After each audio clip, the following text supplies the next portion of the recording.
Olá, queridos estudantes! Bem-vindos para mais uma aula do componente curricular de filosofia. Espero que vocês estejam gostando de nossas aulas. Estamos na unidade 2, estudantes, já quase concluindo aí o nosso módulo. Na unidade 1 esteve o professor Hélio, professor maravilhoso. Tenho certeza que vocês adoraram as aulas do Hélio. Eu estou me esforçando aqui para ser boa assim como o Hélio, viu? Porque eu sei que ele é muito cômico, ele é muito inteligente, ele traz aí muitos exemplos práticos, né, do uso da filosofia, e eu estou aprendendo junto com o Hélio, viu? Cada vez mais a gente estuda, pesquisa para melhorar nossas aulas, certo? Para trazer aí aulas com qualidade para vocês. Meu abraço e muito obrigado ao professor, né, presencial, que fica aí na sala de aula todos os dias com vocês, estudantes, auxiliando, complementando aquilo que a gente não consegue ministrar aqui para vocês. Então, a figura do professor presencial é muito importante, muito mais importante que a nossa, porque estar ao lado do professor não tem coisa melhor, né? Estar aí ao lado do professor. Então, queridos, meu abraço a todos aí das escolas que eu visitei, no Baixo Madeira, também das escolas aí do campo, Nova Mamoré, as escolas indígenas, enfim, diversidade de escola que você está lembrando aqui durante as aulas. Vamos para o tema? Que agora que eu acabei de lembrar que é uma aula de revisão, nosso tempo é curto. Queridos, nós vamos então para a revisão da aula 16.2. Falamos de dois filósofos importantes, Platão e Aristóteles. Então, sobre as ideias de Platão, né? Ele foi aí o alicerce da filosofia ocidental. Ele nasceu em Atenas. Vocês tiveram aí a biografia desse filósofo muito importante, que criou aí o dualismo, né?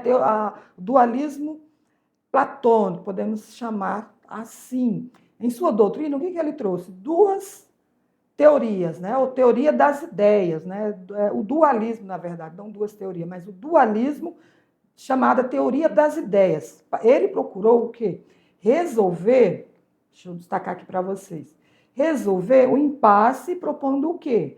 Uma ontologia dualista, ou seja, estudo aí ontológico, né? Sobre os seres, podemos dizer assim, sobre o que é o conhecimento para nós. Para ele, existem duas realidades diametralmente opostas, que são o mundo sensível e o mundo inteligível. O mundo sensível corresponde à matéria e à mudança, né? E o mundo inteligível corresponde às ideias. Inteligível quer dizer de inteligência, de cognitivo, tá? Está relacionado, então, às nossas capacidades cognitivas de relacionar as coisas, de criar coisas, de, por exemplo, fundamentar ideias, né? Que são sempre as mesmas para o intelecto. Então, mundo das ideias, o mundo inteligível, que para ele surge aí a partir também das ideias de Parmênides, né? Processo de conhecimento. O que ele diz sobre o conhecimento? Para conhecer a verdade, é preciso passar, então, pelo mundo sensível e o mundo das ideias, né? Da essência ou dos seres verdadeiros. Logo, ele cria um método, né, conhecido, proposto para atingir o conhecimento. Qual é esse método, professor? A dialética ou a epistêmica, epistemologia, estudo do conhecimento.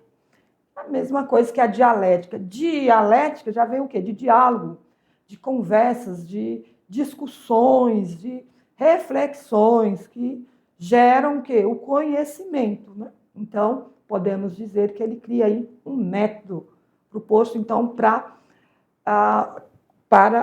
o conhecimento, né? Produção de conhecimento. Falamos também da alegoria da caverna.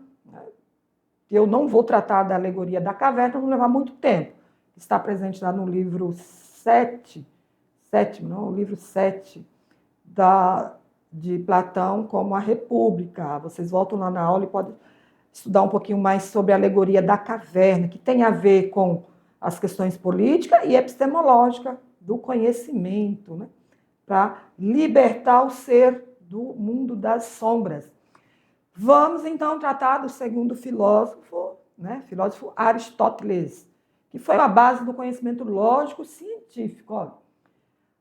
Não vou falar da biografia dele, que vocês têm um vídeo lá muito interessante, que trata aí da biografia. Vou falar direto da ideia dele, que ele traz que o conhecimento,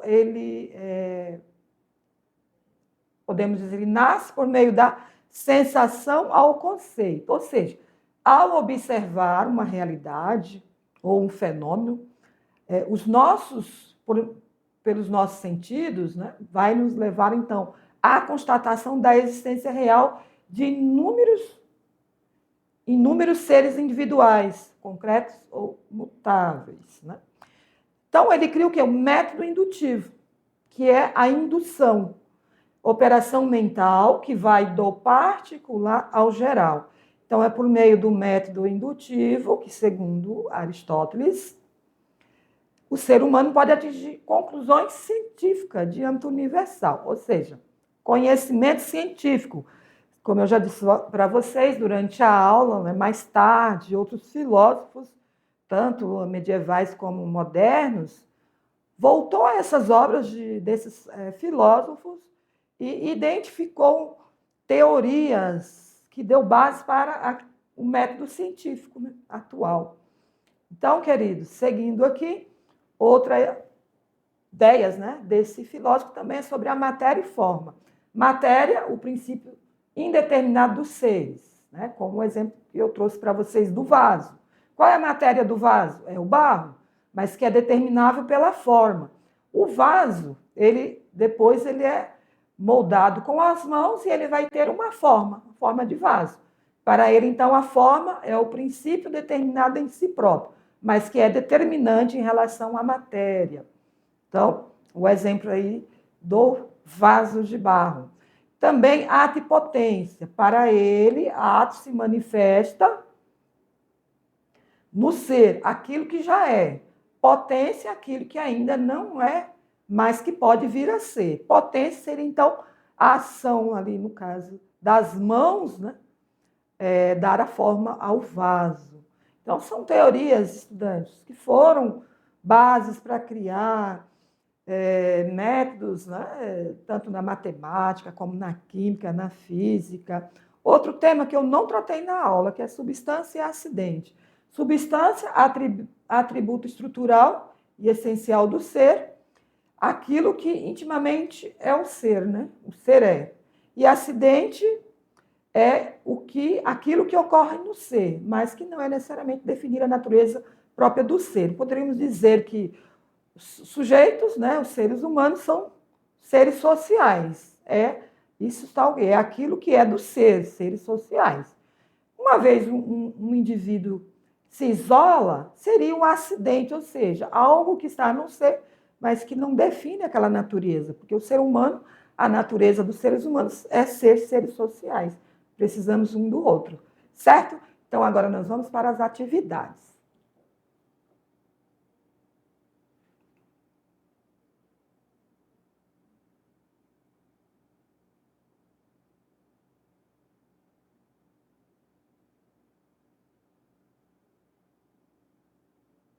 Muito bem, queridos, vamos para a resolução das atividades.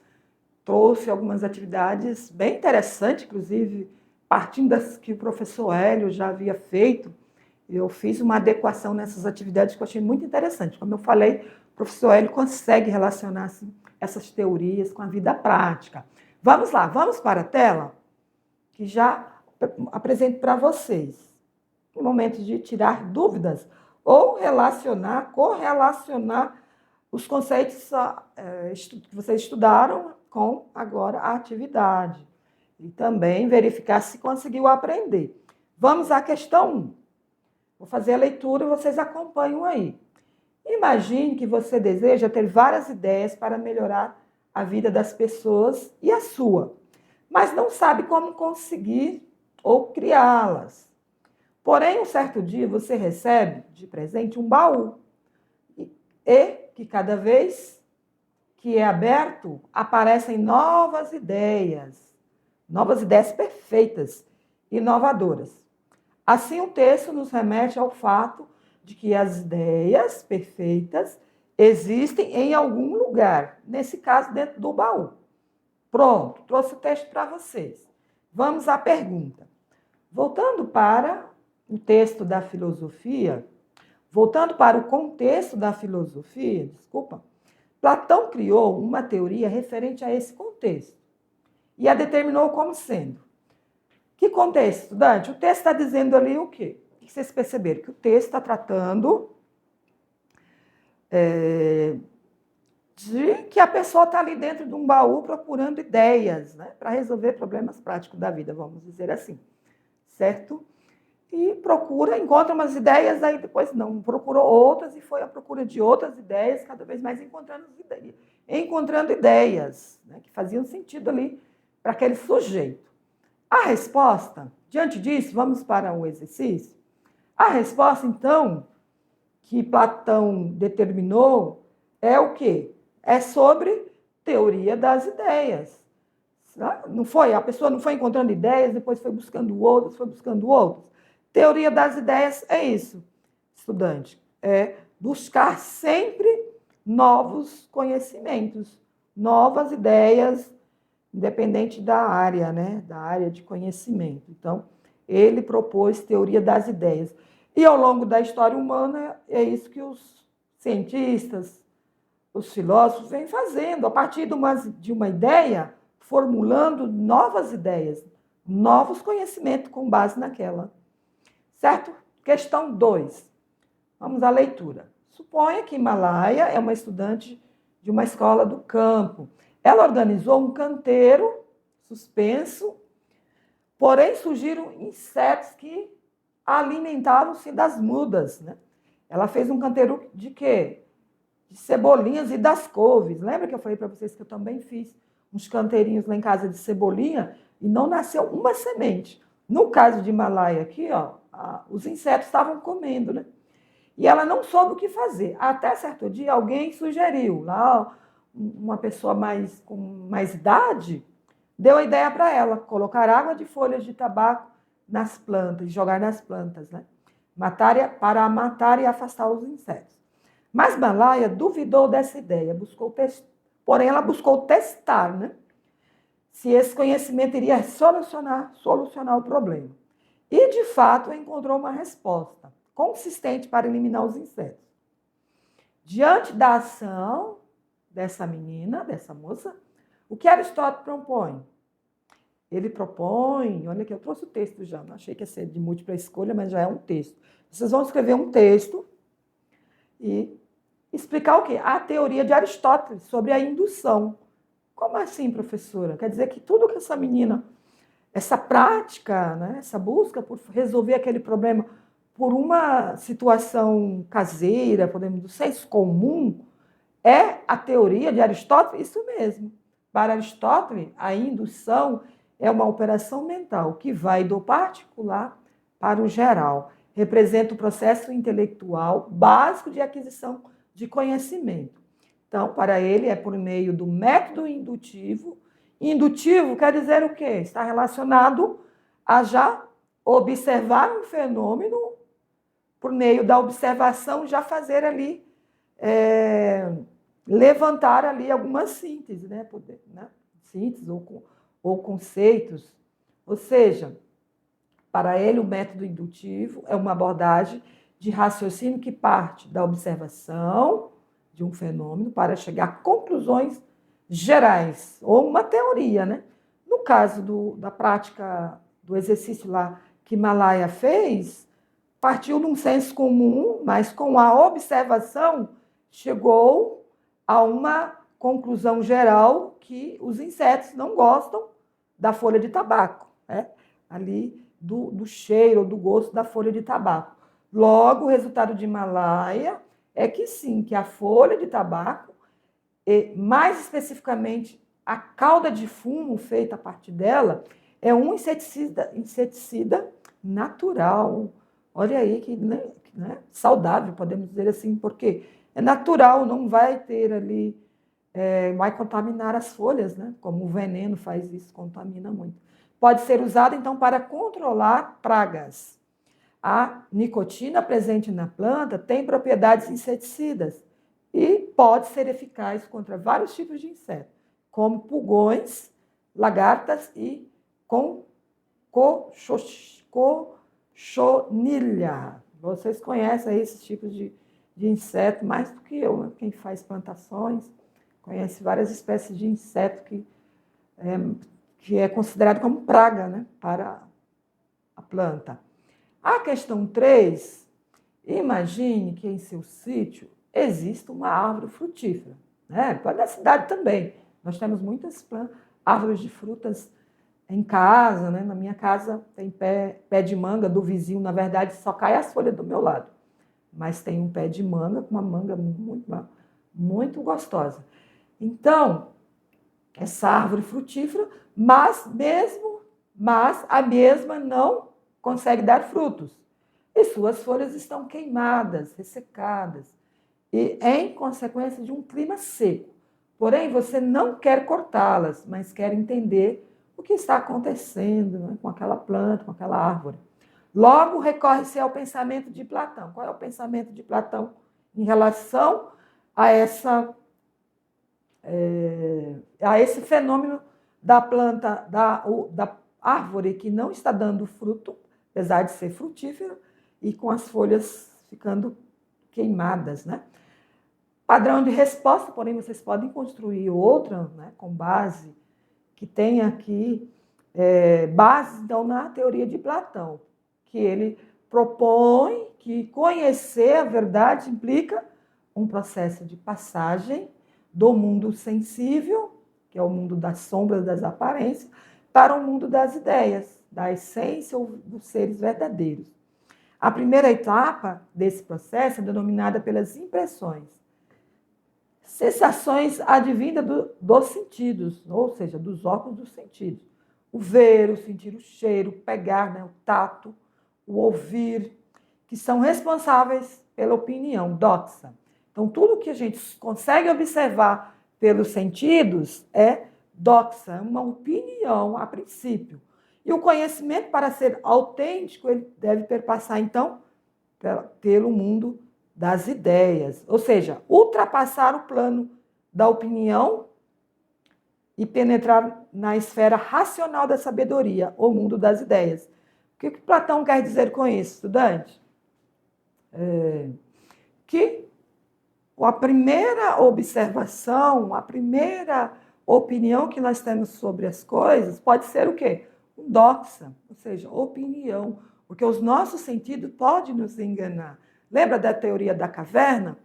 Que as pessoas estão lá no mundo das sombras, né? No mundo das sombras, ou lá no fundo de uma caverna, vendo só o quê? Imagens, percepções de imagem do que seria o mundo real.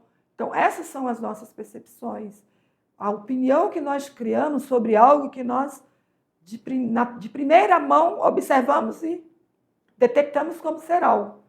Porém, o verdadeiro conhecimento é quando passa por um processo racional, pensamento lógico. Né? Por isso que a matemática ela é lógica, porque precisa de um raciocínio lógico matemático, teorias de ideias, né? E fórmulas para chegar a um raciocínio conclusivo, lógico, verdadeiro.